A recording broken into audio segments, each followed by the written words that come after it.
আমরা চলে গেছিলাম আমাদের স্কুলের জন্মদিনে, আর এদিকে সহেলি আর অন্য দিক থেকে নবনীতা কিছু বলার চেষ্টা করছিল।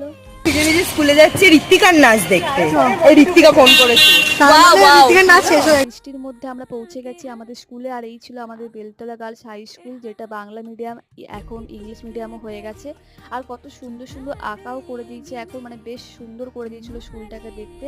আর ওখানে গিয়ে দেখি কিছু স্টুডেন্ট স্কুলের ড্রেস পরে এসেছিলো, তো ওদেরকে দেখে আমাদের নিজেদেরই ছোটবেলার কথা মনে পড়ে গেছিলো। আর এই ছিল ঋত্বিকা, যে আজকে নাচ করবে, ওকে দেখতে যে খুবই সুন্দর লাগছিল।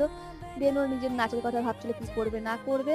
ওর নাচটা যে খুব ভালো হয়েছিল, সেই নাচটুকু আমি লাস্টে একটা ক্লিপ শেয়ার করে দেবো। আর আমাদের ভীষণ খিদে পেয়ে গেছিলো এইসবের পরে, এই আমরা চলে গেছিলাম খেতে। এই ছিল আজকের ব্লগ, দেখা হচ্ছে নেক্সট ব্লগে।